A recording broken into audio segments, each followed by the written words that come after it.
Good morning, everyone. Myself Vedant Upadhyay, and today's our topic of discussion is TEF, nephrotic syndrome, and last RDS, that is respiratory distress syndrome.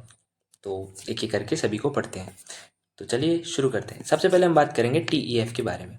तो थोड़ा सा मैं आपको पहले ही कुछ बता दूं इसके बारे में, क्या होता है ये, कैसे होता है, आइए जानते हैं। इसका पूरा नाम TEF विद EA होता है, मतलब कि ये इसका पूरा प्रॉपर नेम है। TEF का मतलब होता है ट्रैकियो ईसोफेजल फिस्टुला। फिस्टुला क्या होता है? Abnormal connection. एबनॉर्मल कनेक्शन किस चीज़ के बीच में? ट्रैकिया के बीच में और ईसोफेगस के बीच में। यानी कि ये रहा ट्रैकिया, ये रहा ईसोफेगस। यदि इनके बीच में कोई एबनॉर्मल कनेक्शन प्रेजेंट रहेगा तो उसे हम क्या बोलेंगे? ट्रैकियो ईसोफेजियल फिस्टुला बोलेंगे। ठीक है, ओके सॉरी। दूसरा होता है इसोफेजल एट्रेसिया। इसोफेजल एट्रेसिया क्या होता है? एट्रेसिया मतलब होता है फॉर्मेशन ना होना। किसका ना होना? इसोफेगस का फॉर्मेशन ना होना। क्या मतलब कैनाल ही नहीं बनेगी क्या? पहली बात, इसोफेगस कहाँ से कहाँ तक होता है? फेरिंग्स, जो कि माउथ से कनेक्ट होता है, वहां से लेकर स्टोमक तक का एक कैनाल होती है। अब ये फॉर्म नहीं हुई तो क्या कुछ इस तरह की दिखेगी कैनाल? ये इस तरह की दिखेगी। ये देखिए, इसमें क्या हुआ? कंप्लीट फॉर्मेशन नहीं हुआ, यानी कंटिन्यूटी ब्रेक हो गई। यस, इसी को ही हम बोलेंगे इसोफेजल एट्रेसिया। अच्छा, ये होता क्या है, किससे बनता है? तो क्या होता है, एम्ब्रियोनिक कंडीशन में एक होती है एम्ब्रियोनिक कैनाल, जो कि कन्वर्ट होती है ट्रैकिया में और इसोफेगस के अंदर कन्वर्ट होती है। कब होती है? 4th से 5th पीरियड ऑफ जेस्टेशन में कन्वर्ट होती है। ये क्या है? ये है एम्ब्रियोनिक कैनाल, और ये क्या है? ये है ट्रैकिया, ये है इसोफेगस। ठीक है, तो यानी कि एम्ब्रियोनिक कैनाल 4th से 5th वीक में ट्रैकिया और इसोफेगस में कन्वर्ट होती है। कन्वर्ट होती है, और यदि ये कन्वर्जन सही से ना हो, यानी डिफेक्टिव कन्वर्जन हो, तो क्या होगा? ट्रैकियो oesophageal fistula along with EA। Okay, ये हो जाएगा। अब इसोफेगस माउथ से, सॉरी, फेरिंग से स्टोमक तक एक कैनाल होती है, तो ये आएगी किसमें? डाइजेस्टिव सिस्टम में। बिल्कुल, तो ये क्या होता है? डाइजेस्टिव सिस्टम का माल फॉर्मेशन होता है। ठीक है, तो आइए देखते हैं TEF। तो इसमें आप यहाँ पे TEF विद EA लिख लीजिएगा, क्योंकि वो एक बेटर टर्मिनोलॉजी है इसके लिए। TEF with EA, that is oesophageal atresia. Okay, so अब होता क्या है? ये malformation of digestive system, समझ गए, क्योंकि इसोफेगस कहाँ से कहाँ कनेक्ट कर रहा है? स्टोमक को कनेक्ट कर रहा है फेरिंग से। ठीक है, failure of proper separation of embryonic canal into oesophagus and trachea during 4th to 5th period of gestation. अभी बता ही दिया था। Okay, done. और क्या हो सकता है इसमें? Found in preterm baby, okay, LBW baby, okay. और तीसरा क्या होता है? तीसरा होता है कि मॉम विद पॉलीहाइड्रोमनास, इसमें ये पाया जाता है। प्रीटर्म बेबी में चलो, क्योंकि वो इमेच्योर है इसलिए हो सकता है। LBW इमेच्योर है। मदर विद पॉलीहाइड्रोमनास, ये कैसे हो सकता है? आइए देखते हैं। अच्छा, अब इसमें हम एक दो चीज़ें देखेंगे कि इंट्रा यूट्राइन लाइफ में क्या होता है। जो बच्चा होता है उसका वो क्या खाता है? वो खाता है एमनियोटिक फ्लूइड को।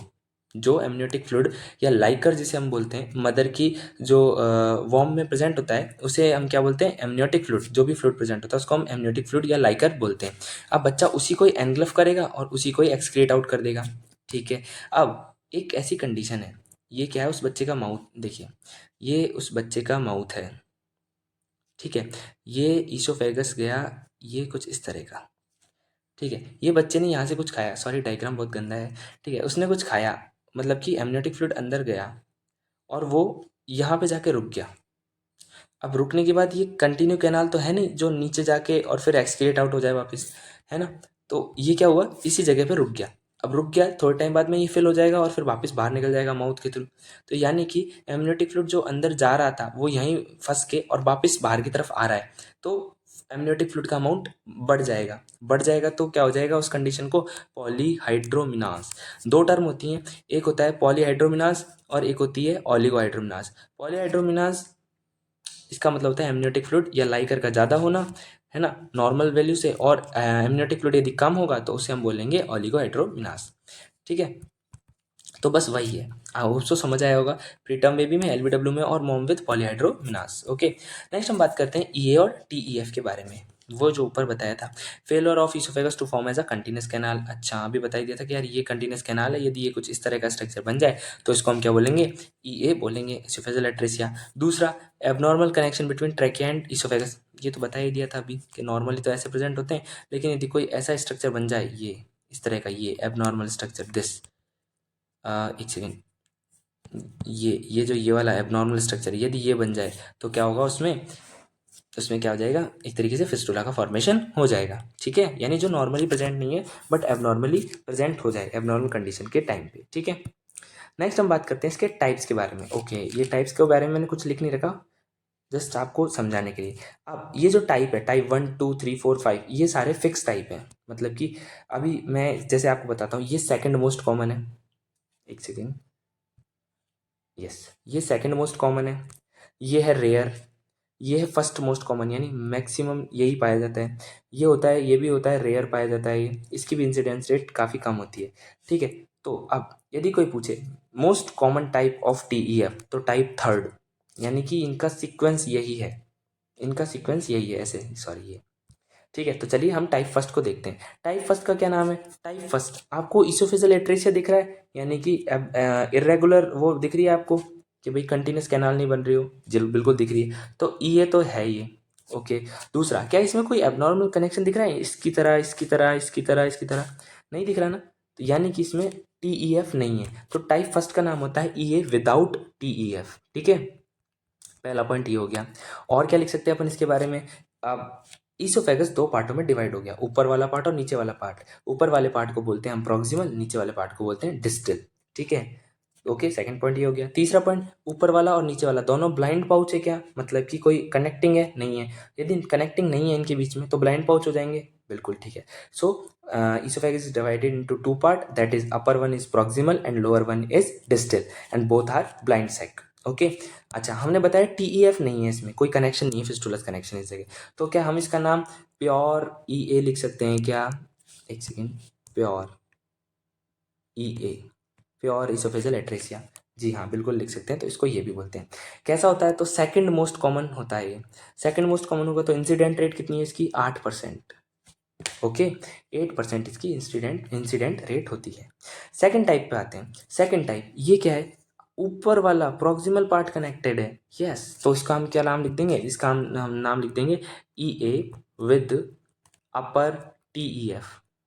ऊपर वाला पार्ट कनेक्ट है इसलिए अपर, और TEF यानी फिस्टुलस कनेक्शन है। ओके, तो डन, ये पहला पॉइंट तो ये EA विद अपर TEF। अच्छा, कैसा होता है भाई? कौन सा मतलब मोस्ट कॉमन होता है या फिर कैसा होता है? तो ये रेयर होता है। रेयर इंसिडेंट रेट कितनी होती है? 1 से 2% इसकी इंसिडेंट रेट होती है। इसमें और क्या लिख सकते हैं कि the proximal part of oesophagus have a fistulous connection with trachea and the distal part is blind sac. Okay, अच्छा, इसमें एस्पिरेशन के चांसेस ज़्यादा होंगे या फिर इसमें, या फिर इसमें? तो इसमें एस्पिरेशन के चांस ज़्यादा होंगे, क्योंकि बच्चा कुछ भी खाएगा तो वो माउथ के थ्रू एंटर करेगा, फेरिंग्स के थ्रू आएगा और सीधा लंग्स में जाएगा, यानी निमोनिया के चांसेस इसमें ज़्यादा होंगे। ठीक है, यानी एस्पिरेशन के chance, not pneumonia. Aspiration is a better word. Okay, next third वाले पॉइंट में आते हैं। ये क्या होता है? तो क्या लोअर वाले पार्ट से कनेक्ट है? तो इसको हम क्या लिख देंगे? EA with lower TEF। ठीक है, EA कौन सा है? With lower TEF। Oesophageal atresia तो है, कंटिन्यूस कैनाल तो है ही नहीं, लेकिन और TEF भी है, यानी फिस्टुलस कनेक्शन भी है, तो ये हो गया लोअर TEF। ठीक है, दूसरा पॉइंट इसमें आता है कि ये क्या होता है? मोस्ट कॉमन टाइप का TEF विद EA होता है, मोस्ट कॉमन टाइप का। ओके, कितनी पर इंसिडेंट रेट होती है इसकी? 80%। ये तो था 8% और ये है 80%, ये कितना था? 1 से 2%। ठीक है, नेक्स्ट इसमें हम बात करते हैं, इसमें लिखेंगे क्या? तो द लोअर और द, ये कौन सा एंड है? Distal end. The distal end of oesophagus has a fistulous connection with trachea. Okay, and the proximal part is blind sac. ठीक है, नेक्स्ट हम बात करते हैं टाइप फोर्थ के बारे में। टाइप फोर्थ क्या है? इसमें क्या EA है? बिल्कुल, कंटिन्यूस कैनाल तो है ही नहीं। ओके, और क्या फिस्टुलस कनेक्शन है? बिल्कुल है, दोनों ही पार्ट है, बिल्कुल दोनों ही पार्ट कनेक्ट है। तो क्या लिखेंगे? EA with upper and lower TEF। EA with upper and lower TEF। Okay, तो ये क्या हो गया? टाइप फोर्थ हो गया। अब इसमें क्या लिखेंगे? esophagus, the proximal and distal part of esophagus both have fistulous connection with trachea। ठीक है, नेक्स्ट, ये भी रेयर होता है, इसकी 0.1 या 0.7 to 0.8% इसकी इंसिडेंट रेट होती है। एग्जैक्टली इसकी इंसिडेंट रेट मतलब मेंशन नहीं करते, तो आप इसको रेयर टाइप में आप डाल सकते हो। लास्ट हमारे पास आता है एच शेप। क्या ये एच शेप का लग रहा है ना? तो H shape EA with TEF। ठीक है। अच्छा, एच शेप TEF बोलते हैं इसको। क्या इसमें इसोफेजल एट्रेसिया है? क्या आपको ऐसा कंटिन्यू कैनाल दिख रही है? हाँ भाई, कंटिन्यू कैनाल तो है। तो बस इसमें EA नहीं होता है, EA is absent. So only TEF present, yes, TEF he present होता है। ओके, सो अपन क्या लिखेंगे हेयर, ओशोफेगस या फिर oesophagus have fistulous connection with trachea, no EA found. तो क्या हम इसको क्या लिख सकते हैं, प्योर TEF भी लिख सकते हैं इसको? बिल्कुल लिख सकते हैं, क्योंकि इसमें इसोफेजल एट्रेसिया नहीं है। अच्छा, फर्स्ट फर्स्ट वाला पॉइंट क्या था? फर्स्ट वाला था प्योर EA। क्यों था प्योर EA? क्योंकि फिस्टुलस कनेक्शन नहीं था। ये वाला क्या है, प्योर TEF है। क्यों है? क्योंकि इसोफेजल एट्रेसिया प्रेजेंट नहीं है, यानी कि जो ये इसोफेगस है वो एक कंटिन्यू कैनाल की फॉर्म में बना हुआ है। क्या आपको बाकी सब में जैसे जो ये घुमाव दिख रहा है, ये कहीं ब्लाइंड पाउच दिखा क्या आपको? ब्लाइंड पाउच, ये को मेजर करने का सबसे बेस्ट तरीका है ब्लाइंड पाउच। ये इधर ब्लाइंड पाउच ही रहा, इसमें नीचे वाले में, इसमें ऊपर वाले में, इसमें ये रहा, ये जो ऐसे बन के कुछ स्ट्रक्चर आ रहा है, तो इस जगह पे ब्लाइंड पाउच हो रहा है। लेकिन इसमें तो स्ट्रेट लाइन है ना, तो ये इसमें क्या नहीं है, ये नहीं है, यानी कि ब्लाइंड पाउच नहीं है, यानी कि इसोफेजल एट्रेसिया एब्सेंट है। ठीक है। अब नेक्स्ट हम बात करते हैं इसके क्लिनिकल मैनिफेस्टेशन के बारे में। अच्छा, एक बार क्वेश्चन आया हुआ है अपने BSc में तो नहीं है, MSc में क्वेश्चन आया है 3C करके, कि define a disease which have 3C symptom, that is coughing, choking and cyanosis. So कौन सी डिजीज है वो? TEF है। तो इसके साइन सिम्टम में हम 3C देखते हैं, कौन कौन से? Coughing, choking and cyanosis. अच्छा, कफिंग और चोकिंग कब होगी? During feeding. ऐसी थोड़ी होगी, बच्चा कुछ खाएगा तभी तो उसको फीडिंग होगी। मान लो उसको एस्पिरेशन, मान लो उसको टाइप सेकंड वाला है, ठीक है, तो वो कुछ खाएगा और ट्रैकिया में जाएगी सारी चीज़, तो वो बाहर निकालने का ट्राई करेगा ना बच्चा, ऐसे करके खासेगा, तो इसकी वजह से क्या होगा? कफिंग होगी, चोकिंग होगी, चोकिंग हो सकती है, और साइनोसिस तो होगा ही होगा। अब और क्या सिम्टम्स रहेंगे? Drooling of saliva. क्या जो सलाइवा बनेगी उसको बच्चा एनग्लफ कर पाएगा क्या अंदर? नहीं, क्योंकि वो बाहर ही आ जाएगी। जैसे टाइप फर्स्ट है, इसमें बच्चा कुछ भी खाएगा तो वो वापस बाहर आएगा ही आएगा, क्योंकि एक तरीके से ब्लाइंड पाउच है इसलिए। ओके, तो बस वही चीज़ है इसमें। और अपन को मिलता कौन सा है सबसे ज़्यादा? मोस्ट कॉमन मिलता है अपन को टाइप थर्ड, और इसमें ऊपर वाला तो ब्लाइंड पाउच है ही, तो इसीलिए हम बोलते हैं ड्रूलिंग ऑफ सलाइवा इसमें होगी, है ना। ओके, ड्रिलिंग ऑफ सलाइवा है। अच्छा ठीक है, ओके। अब यदि मान लो एक लेवल है, ये इसोफेगस हो गया, ये रहा इसोफेगस, इसमें आए जा रहा है, आए जा रहा है, सलाइवा आ रही है बार बार, तो एक टाइम होगा कि ये यहाँ तक पहुँच जाएगा लेवल। थोड़े टाइम बाद में हो सकता है वो ट्रैकिया में चल जाए। ट्रैकिया में चल जाएगा तो क्या हो जाएगा? एस्पिरेशन के चांसेस बढ़ जाएंगे, तो ये रहा एस्पिरेशन। यदि एस्पिरेशन हो गया और बार बार थोड़ा थोड़ा सलाइवा जाता रह रहा है, यानी कि फ्लूइड भर रहा है, तो क्या निमोनिया कंडीशन हो जाएगी? बिल्कुल हो जाएगी। बच्चा कुछ खा पाएगा? अरे भाई, ईसोफेगस पहले ही ब्लाइंड पहुंचे तो कुछ खा ही नहीं पाएगा, तो पुअर फीडिंग हो जाएगी। और खा नहीं पाएगा तो सारे सिम्टम लिख दो ना खाने के, जैसे पुअर फीडिंग हो गया, इरिटेशन हो गया, लिथार्जी हो गई, फटिगनेस हो गई, फेलियर टू थ्राइव हो गया, ETC। ओके। नेक्स्ट नेक्स्ट हम बात करते हैं मैनेजमेंट के बारे में। अच्छा, इसमें दो टाइप के मैनेजमेंट होंगे। इसमें पहला होगा इमीडिएट मैनेजमेंट, कि भाई तुरंत क्या करें? बच्चे के एस्पिरेशन के चांस बढ़ रहे हैं, तो क्या उसको हेड लो पोजीशन दे दें? क्या उसको टेंडलबर्ग पोजीशन दे दें हैं, या फिर सुपाइन पोजीशन दे दें? नहीं, उसको देंगे हम प्रॉपर पोजीशन। प्रॉपर पोजीशन यानी 30 डिग्री के समथिंग वो बेड को एलिवेट करके रखेंगे, यानी उसकी जो गर्दन है उसको 30 डिग्री तक रखेंगे। क्यों रखेंगे? जिससे कि एस्पिरेशन ना हो या कम हो। ठीक है। दूसरा, IV fluid, O2 therapy and suction, SUC, हाँ सक्शन। ठीक है, ये तीनों चीज़ हम करेंगे। सक्शन क्यों करेंगे? एस्पिरेशन को कम करने के लिए। O2 थेरेपी, भाई कुछ खा नहीं रहा तो वैसे ही उसको है ना दिक्कत आएगी, और दिक्कत ना आए उसको रेस्पिरेशन में, इसलिए हम ऑक्सीजन थेरेपी देंगे। IV फ्लूइड, कुछ खा तो रहा नहीं है तो बच्चे में मतलब एनर्जी तो रहनी चाहिए ना, एनर्जी कहाँ से आएगी? तो IV फ्लूइड से आएगी। And wash blind pouch with NS। ये क्या है? ब्लाइंड पाउच हमने बताया था। अच्छा ठीक है कि यार ब्लाइंड पाउच होता है, ओके, ये मान लिया ये ब्लाइंड पाउच है, तो इसको NS से क्लीन क्यों कर रहे हैं? क्योंकि हो सकता है थोड़े टाइम बाद में म्यूकस की लेयर जमना इसमें ज़्यादा डिपॉजिट होना स्टार्ट हो जाए, और यदि ज़्यादा जम गई तो दिक्कत हो जाएगी। फिर ज़्यादा जम गई तो फिर इसकी सर्जरी भी नहीं कर सकते हम। ठीक है, तो इसीलिए हम इसको ब्लाइंड पाउच को NS से क्लीन करते हैं। नेक्स्ट हम बात करते हैं सर्जिकल मैनेजमेंट की, यानी सर्जरी की। अब दो टाइप की सर्जरी होती है, ब्लाइंड पाउच सर्जरी और स्टेज सर्जरी। ठीक है। अब ब्लाइंड पाउच सर्जरी की भी कुछ कंडीशंस हैं और स्टेज सर्जरी की भी कुछ कंडीशंस हैं। ये देखिए, ये हो गया हमारे पास ईसोफेगस। अच्छा, यदि इन दोनों के बीच की डिस्टेंस यदि इन दोनों के बीच की डिस्टेंस 2.5 सेंटीमीटर से कम है, यानी लोअर देन 2.5 सेंटीमीटर है। दूसरा, चाइल्ड का जो वेट है वो 2 किलो से ज़्यादा है, यानी LBW नहीं है बच्चा, और उसको एस्पिरेशन नहीं हुआ है यानी निमोनिया नहीं हुआ है, तो हम क्या फर्स्ट सर्जरी कर सकते हैं, ब्लाइंड पाउच सर्जरी। इसमें क्या करेंगे, ligation of fistula, okay, and anastomosis.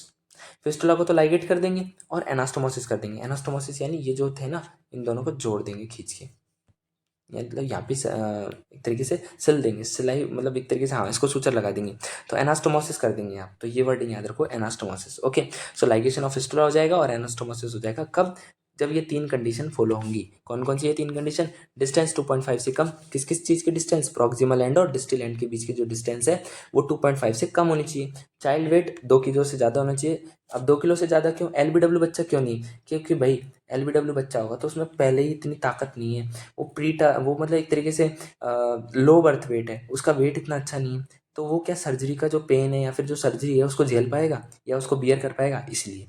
और निमोनिया के चांसेस नहीं होने, मतलब निमोनिया नहीं होना चाहिए, ठीक है। पहली सर्जरी तो ये हो गई, ठीक है। सेकंड होती है स्टेज सर्जरी, नाम से लग रहा है स्टेज होंगी इसमें, तो बिल्कुल 2 स्टेज होंगी, गैस्ट्रोस्टोमी और रिपेयर सर्जरी, ठीक है। गैस्ट्रोस्टोमी क्या होता है, स्टोमी एक होता है, CTOMY, एक्टोमी, जैसे गैस्ट्रेक्टोमी, गैस्ट्रेक्टोमी का मतलब रिमूवल कर दी, जैसे हेस्टेक्टोमी पढ़ते हैं अपन, हिस्टेक्टोमी, तो हिस्टीरिया का रिमूवल, हिस्टीरिया का होता है वॉम जिसे अपन बोलते हैं यूट्रस, तो यूट्रस को यदि सर्जिकली रिमूव कर दिया तो उसको बोलेंगे हम हेस्टेक्टोमी। एक्टोमी, एक्टोमी यानी सर्जिकल रिमूवर, और एस्टोमी, STOMY, इसका मतलब होता है पोर क्रिएट करना, गैस्ट्रोस्टोमी, कॉलोनोस्टोमी, ठीक है, ट्रैकियोस्टोमी, तो यानी एक सर्जिकल पोर क्रिएट कर देना। अब ये क्या है, तो भाई ये बच्चा है, ये उसका एब्डोमिन है, नहीं, एक सेकेंड, ये बच्चा है, ये उसका एब्डोमिन हो गया, ठीक है, और ये उसके पैर हो गए। अब आप थोड़ा समझने का ट्राई कीजिएगा, ये उसका एब्डोमिन है, तो इसमें क्या करेंगे, हम बाहर से एक पोर क्रिएट कर देंगे। पोर क्रिएट क्यों करेंगे, जिससे कि डायरेक्टली उसके स्टोमक में जो भी खाना है उसको डाला जा सके। भाई ऐसा क्यों करेंगे, क्योंकि बच्चा कुछ खा तो पा रहा नहीं है, ठीक है, खा नहीं पा रहा, तो पूरे time IV therapy is not a good thing, क्योंकि उसको कहीं ना कहीं वेट गेन करने के लिए कुछ ना कुछ सॉलिड फूड चाहिए ही चाहिए, इसलिए हम कब तक उसको क्रिस्टलाइड या कॉलॉइड पर रखेंगे, ठीक है। तो इसलिए क्या करेंगे, गैस्ट्रोस्टोमी क्रिएट कर देंगे, एक सर्जिकल पोर क्रिएट कर देंगे, जिससे कि जो खाना है वो डायरेक्टली स्टोमक में डाल दिया जाए। अच्छा, उसके बाद क्या करेंगे, रिपेयर सर्जरी करेंगे। अब कितना टाइम होना चाहिए इन दोनों के बीच में, यानी गैस्ट्रेक्टोमी हमने मान लो आज की, तो हम कितने टाइम बाद में रिपेयर सर्जरी कर सकते हैं, तो 1 साल बाद, यानी आज जो तारीख है उससे 1 साल बाद में हम सर्जरी कर सकते हैं, या फिर दूसरी चीज़, बच्चे की एज 18 महीने हो जाए तब कर सकते हैं, ठीक है। अब रिपेयर सर्जरी में क्या करते हैं, colonic transplantation followed by closure of gastrostomy. अच्छा, कोलोनिक ट्रांसप्लांटेशन क्या है, तो ये देखो, ये है, ये हो गया, इन दोनों के बीच में क्या हुआ, ये यदि 2.5 सेंटीमीटर से डिस्टेंस कम होती, एक सेकेंड, यदि इन दोनों के बीच में जो डिस्टेंस है वो 2.5 सेंटीमीटर से कम होती, ठीक है, तो हम पहली सर्जरी कर देते ब्लाइंड पाउच, यानी कि इन दोनों के बीच में 2.5 सेंटीमीटर से डिस्टेंस ज़्यादा है, ओके, ठीक है भाई। अब यदि ज़्यादा है तो क्या होगा, खींच के एनास्टोमोसिस तो कर नहीं सकते, तो हम क्या करेंगे, कोलोन का एक हिस्सा उठाएंगे, कौन सा, स्पेशली सिग्मोइड कोलोन का कुछ हिस्से को उठाएंगे, और फिर यहाँ पे एक तरीके से रिकंस्ट्रक्शन कर देंगे, यहाँ से ब्लाइंड पाउच को हटा के रिकंस्ट्रक्ट कर देंगे, सीधा बना देंगे उसको, और उसको वो कुछ इस तरह से बन जाएगा ये, ठीक है। तो colonic transplantation followed by closure of gastrostomy. अब गैस्ट्रोस्टोमी का क्या यूज, अब ऐसा नहीं है कि आज ही कोलोनिक ट्रांसप्लांटेशन किया और आज ही गैस्ट्रोस्टोमी को क्लोज कर दिया, नहीं, थोड़े टाइम बाद में, ओके।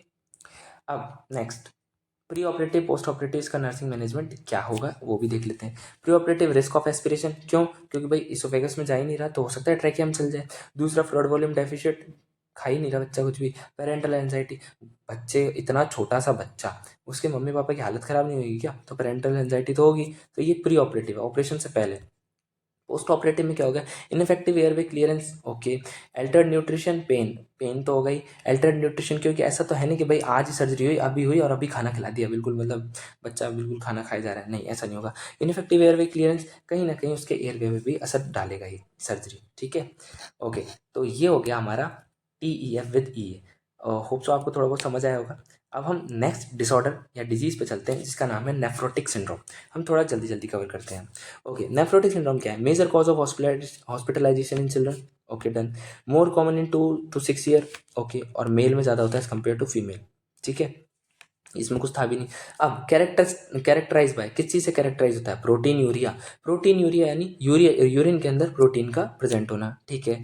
ओके, कौन सा प्रोटीन होगा? एल्बुमिन प्रोटीन होगा। हाइपर लिपिडीमिया, ओके, यानी लिपिड का लेवल बढ़ जाना बॉडी में। लिपिडीमिया यानी ब्लड में, ठीक है। हाइपो हाइपो एल्बुमिनिया मीनिया, ब्लड के अंदर, हाइपो यानी कम और एल्बुमिन यानी एल्बुमिन। इडीमा, इडीमा यानी कि एक तरीके से बोल सकते हैं अपन इन्फ्लामेटरी, मतलब फ्लूइड का बाहर आ जाना, इंटरस्टिशियल स्पेस में आ जाना। अब इनकी वैल्यू 3.5 ग्राम पर डे के हिसाब से, इससे ज़्यादा यदि यूरिन के अंदर प्रोटीन हमें मिल रहा है, कौन सा? स्पेशली एल्बुमिन प्रोटीन, तो हम बोल देंगे प्रोटीन यूरिया है। हाइपरलिपिडीमिया, हमारी बॉडी 200 मिलीग्राम पर डीएल से ज़्यादा बना रही है लिपिड को, मतलब कि हमारा जो ये ब्लड वेसल है इसके अंदर इससे ज़्यादा 200 mg पर डीएल से ज़्यादा लिपिड मिल रहा है, तो उस कंडीशन को हम हाइपरलिपिडीमिया बोलेंगे। हाइपो एल्बुमिनिया, हम ब्लड टेस्ट करेंगे, उसमें एल्बुमिन का अमाउंट 2.5 ग्राम पर डीएल से कम आता है, तो हम उसको हाइपो एल्बुमिनिया बोलेंगे। और इडीमा, हमारी बॉडी थोड़ी स्वेल स्वेल टाइप से दिख रही है, पिटेड है, ठीक है, तो उसको हम क्या बोलेंगे? इडीमा बोलेंगे। एनएसआर का क्या होता है? Generalise edema. जनरलाइज एडीमा यानी पूरी बॉडी पे दिखना। एक तो होता है किसी इंजरी हो गई, उस जगह एडीमा हो गया, उसको एडीमा बोलते हैं। एक है जो बर्न में होता है, मतलब पूरी जगह एडीमा, जनरलाइज एडीमा एनएसआर का, ठीक है। नेक्स्ट हम, ओके वेट, सॉरी। अब जनरलाइज एडिमा हमने देख लिया था, ठीक है। तो अब हम नेक्स्ट बात करते हैं किसके बारे में? अब हम नेक्स्ट बात करेंगे कि क्या है ये all this occur due to, अच्छा, ये जितनी भी सारी चीज़ें हो रही हैं, ये प्रोटीन यूरिया, हाइपरलिपिडीमिया, हाइपोएल्बुमिनिया, एडिमा, ये सब किसकी वजह से हो रहा है? Increase permeability of glomerulo filtration membrane. अब ये कैसे होगा भाई? चलो ठीक है, हमने ये तो समझ लिया कि हाइपोएल्बुमिनिया हो गया, प्रोटीन यूरिया भी हो गया, हाइपरलिपिडीमिया कैसे हो जाएगा? इडीमा कैसे हो जाएगा? क्यों नहीं होगा? अच्छा, यदि ग्लोमेरुलस जो मेम्ब्रेन है, फिल्ट्रेट मेम्ब्रेन है, उसमें से यदि प्रोटीन बाहर गया, तो हमारी बॉडी क्या करेगी? कंपनसेट करने का ट्राई करेगी, लिपोप्रोटीन बनाएगी। चलो, प्रोटीन का तो हो गया, लिपोप्रोटीन में क्या होता है? Lipid plus protein. अब प्रोटीन है वो तो चलो बैलेंस में आ गया, लेकिन लिपिड तो गया ही नहीं था, लिपिड तो बढ़ जाएगा ना, तो हाइपरलिपिडीमिया हो गया, ठीक है।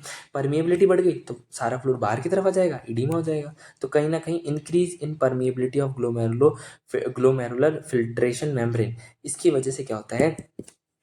क्या नाम है? नेफ्रोटिक सिंड्रोम होता है। यानी ये चारों कैरेक्टरिस्टिक आते हैं, ये कैरेक्टरिस्टिक फीचर है सारे, ठीक है।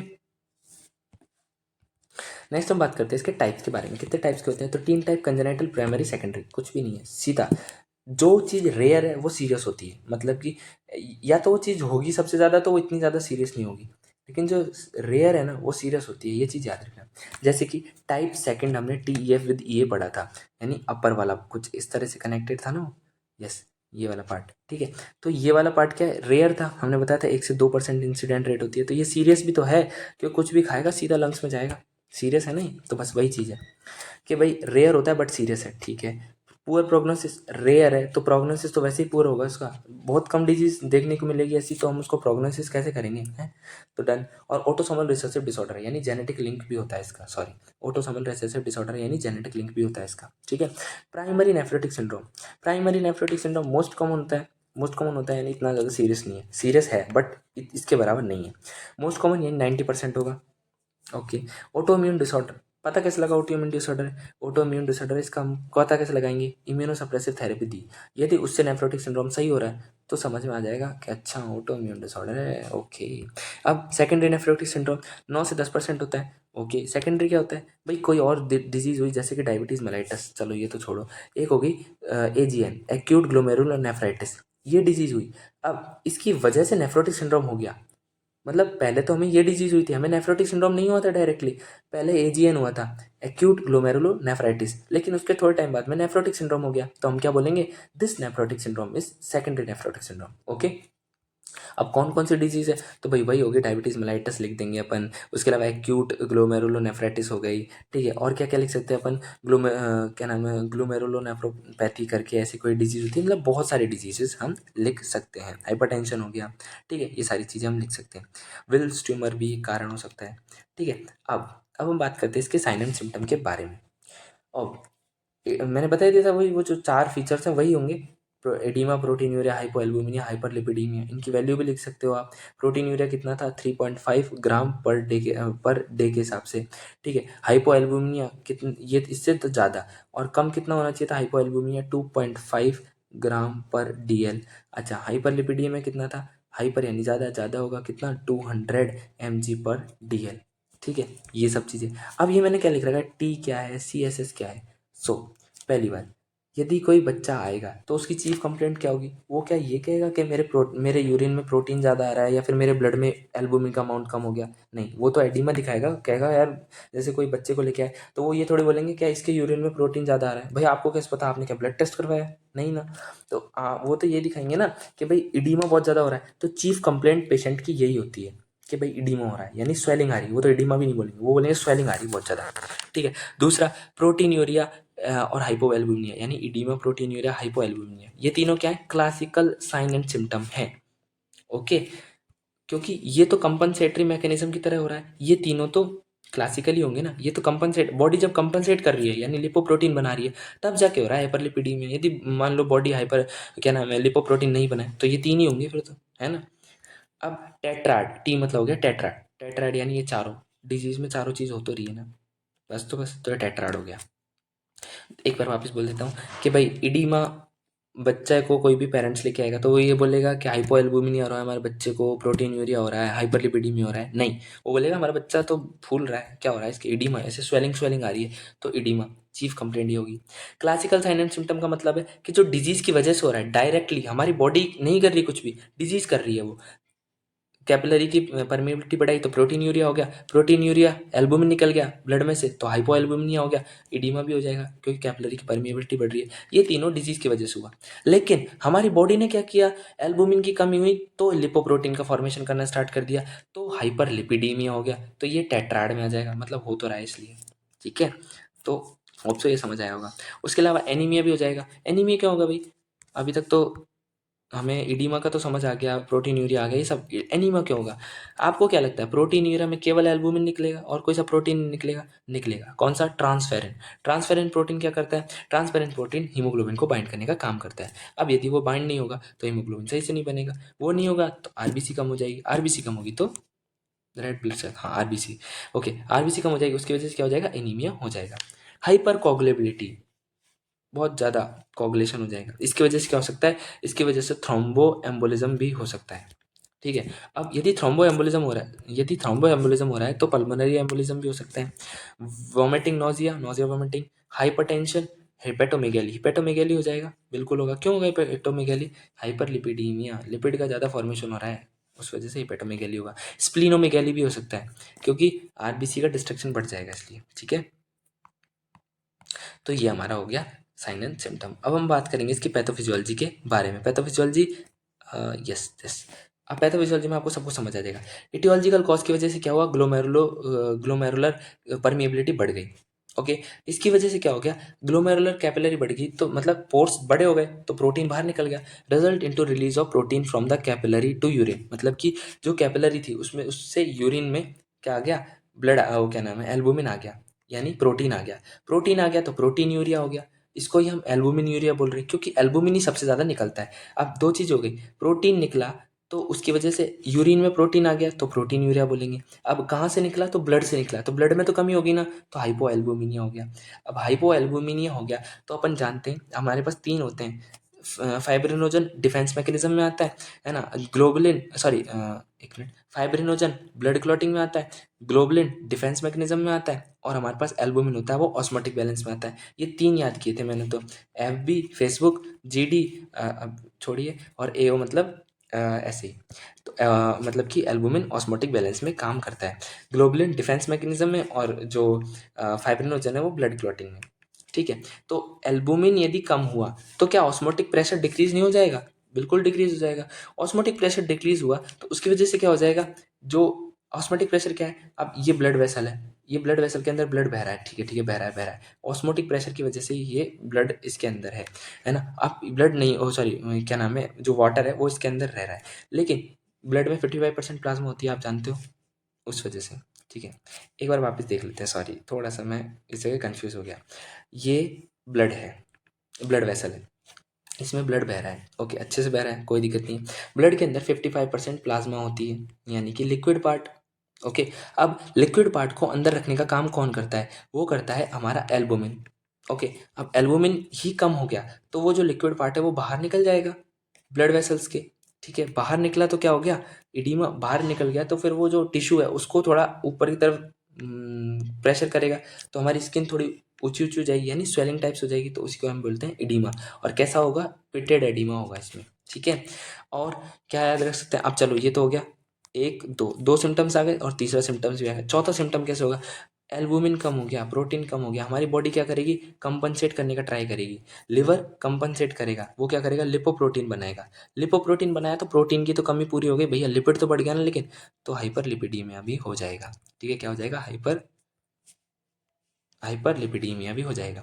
हाइपोएल्बुमिनिया कितना था? 2.5 ग्राम पर डीएल से कम, 3.5 ग्राम पर डे से ज़्यादा प्रोटीन यूरिया, इडीमा इडीमा ही है, और 200 mg पर डीएल से ज़्यादा हाइपरलिपिडीमिया। ठीक है, नेक्स्ट हम बात करते हैं मेडिकल मैनेजमेंट के बारे में। मेडिकल मैनेजमेंट क्या होगा इसका? स्टेरॉयडल थेरेपी दे सकते हैं। क्यों देंगे स्टेरॉयडल थेरेपी? आप बताओ। अभी तो हमने देखा था इन्फ्लामेशन हो रहा है, स्टेरॉयड क्या करेगा? इन्फ्लामेशन को कम कर देगा। ठीक है, और क्या कर सकते हैं उसके अलावा? आप देखो, एक सेकंड, कौन सा देते हैं? प्रेडनिसोलोन देते हैं ओरल। कितना देते हैं? 2 to 3 mg/kg पर डे। अब प्रेडनिसोलोन का मेन साइड इफेक्ट होता है, ओरल प्रेडनिसोलोन दे रहे हैं ना, उसका मेन साइड इफेक्ट होगा गैस्ट्रिक इरिटेशन, तो इसीलिए हम एंटासिड साथ में देते हैं। एंटासिड हम हमेशा साथ में देते हैं। ठीक है, सेकंड है एंटीबायोटिक थेरेपी। क्यों भाई? इन्फेक्शन के चांसेस बढ़ जाएंगे ना, इसलिए। डायूरेटिक्स क्यों देंगे? इडीमा की वजह से, इडीमा को कम करने के लिए। कितना देंगे? 1 to 3 mg/kg पर डे। फ्रूसमाइड क्या है? हाई स्पेरिंग डायूरेटिक्स है। हाई स्पेरिंग डायूरेटिक्स का मतलब क्या हो गया? यानी कुछ भी चीज़ होगी सारे सबको बाहर निकालेगी, तो पोटेशियम को भी ये बाहर कर देगी। अब पोटेशियम को बाहर कर देगी तो पोटेशियम की कमी हो जाएगी, इसलिए हमें फ्रूसमाइड में पोटेशियम रिच डाइट देनी होती है। ठीक है, कंप्लीट। फिर एल्बुमिन इन्फ्यूज़न, एल्बुमिन हाइपो एल्बुमिनिया हो रहा है ना, तो उसको इन्फ्यूज़ कर देंगे। किस रेट से इन्फ्यूज़ करेंगे? 1 ग्राम/kg पर डे। ठीक है, इम्यूनो सप्रेशन, ऑटोइम्यून डिजीज है तो इम्यूनो सप्रेशन करना ही पड़ेगा, साइक्लोस्पोरिन दे दो। ठीक है, सो होप सो ये समझ आया होगा। Next, fluid volume deficit, risk of infection, imbalance nutrition and knowledge deficit, these 4 are the nursing diagnosis. Okay, fluid volume deficit क्यों? इडीमा हो गया इसलिए। Risk of infection, immunosuppression. Imbalance nutrition, भाई जो खा रहा है उसको एक तरीके से, मतलब कोई बच्चा, एक बात बताओ, क्या खा पाएगा बच्चा? उसके फीवर आ रहा है उसका मतलब एक तरीके से प्रॉब्लम ही प्रॉब्लम हो रही है, उसकी इडीमा हो रहा है, तो बच्चा खाएगा ही नहीं, फीडिंग नहीं करेगा, तो रिस्क ऑफ इम्बैलेंस न्यूट्रिशन हो जाएगा। And fourth one is knowledge deficit, या फिर इसको हम पेरेंटल एंजाइटी भी लिख सकते हैं, चौथे वाले को, parental anxiety related to fear of unknown outcome. ठीक है, so this is all about our nephrotic syndrome. हो सकता है थोड़ी सी इसमें दिक्कत आई हो, बट ओके। लास्ट हम बात करते हैं आरडीएस के बारे में। आरडीएस क्या है? रेस्पिरेटरी डिस्ट्रेस सिंड्रोम, इसको हम हाइलिन मेम्ब्रेन डिजीज भी बोलते हैं। ठीक है, it is common emergency and life threatening situation in preterm baby, मतलब कि किस में पाया जाता है? प्रीटर्म बेबी में। प्रीटर्म बेबी में क्यों पाया जाता है? क्योंकि उसमें क्या होता है? लंग सर्फेक्टेंट का फॉर्मेशन नहीं होता है। ठीक है, उस वजह से ही होता है। अब आरडीएस, अब हमने बताया आरडीएस क्या है? Syndrome in preterm infant caused by developmental deficiency of lung surfactant and structural immaturity of lungs। अभी हमने जब जॉन्डिस पढ़ा था तब हमने उसमें कारण बताया था कि भाई इमेच्योर होता है उसका लिवर, उसका लंग्स, मतलब उसके जितने भी ऑर्गन है सारे के सारे इमेच्योर होंगे स्ट्रक्चरली।